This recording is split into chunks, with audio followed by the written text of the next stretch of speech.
Let's create a horror short about a cursed mirror that brings back the dead. Dark music. We slowly zoom in on a dusty old mirror hanging crookedly on a wall. Cobwebs cling to its ornate frame. The camera keeps moving closer until the reflection takes over the entire screen. Then we hear a deep voice narrating. Some objects hold memories, but this mirror holds something far darker. They say it doesn't just reflect life, it returns the dead. Then we see the mirror from another angle as a young man approaches it. He's an antique collector and he seems excited to own such a unique piece. But before he can hang it, an old woman steps forward who we realize has been the mirror's previous owner. She warns him, "Never stare into it for too long," then fades away mysteriously. He shrugs off her cryptic warning as superstitious nonsense. He hangs the mirror in his house and admires his reflection as the first rays of sunlight hit the glass. Later that night, though, when the house is dark and empty, we see movement in the mirror. A shadow seems to glide across the surface, then a face appears, the ghastly reflection of the man himself, but older and decayed. He looks like a corpse that's been dug up from a grave. He reaches out a finger and traces along the glass, but when he moves his hand, his reflection does not. It's stuck in place like a specter. And then a whisper comes from the mirror, barely audible, but chilling. "Bring me back. Bring me back." The next morning, the man is back in his house, but now he's shaken. He tries to convince himself that what he saw was just a trick of the light or maybe a hallucination. But as days turn into nights, strange things start happening. Every evening when the sun dips below the horizon, he sees his dead brother staring back at him from the mirror. His brother died in a car accident years ago. Seeing him return like this is too much for the man to bear. And when his brother's reflection beckons him closer, he falls to his knees before the mirror and begs for an explanation.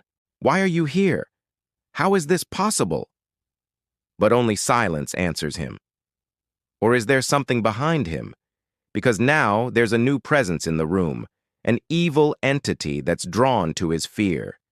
Convinced the mirror is a portal to the underworld, the man becomes obsessed. He spends all his time staring into the glass, hoping to catch another glimpse of his brother or maybe even communicate with him. But instead, he's met with mockery.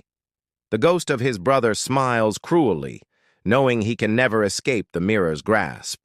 Now, the man is trapped in his own house. He hasn't left in weeks, and in the evenings, the mirror shows him visions of his own inevitable demise.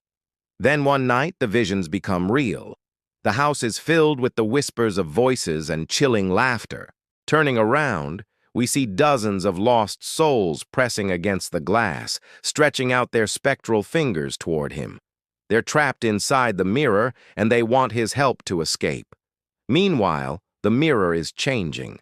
A spiderweb of cracks is spreading across its surface, held together with flaking gold leaf. Something inside wants to break free. Suddenly, the mirror on its own, like some kind of icy tomb, cracks open, sending shards flying everywhere. Dark silhouettes crawl out, skeletal figures that have been imprisoned in the glass for who knows how long. They drag themselves closer to the stunned man, reaching out to touch him. Then the screen goes black. We hear the front door to the house open as the neighbor steps inside. They found the house empty, but they feel a cold presence watching them from unseen places. As they approach the mirror, we see the collector's reflection still appears in the broken shards on the floor. He's screaming silently, trapped forever on the other side. Black screen again. The faint sound of glass cracking once more, and the narrator's voice returns. Never trust your reflection. It might be showing you more than you were meant to see.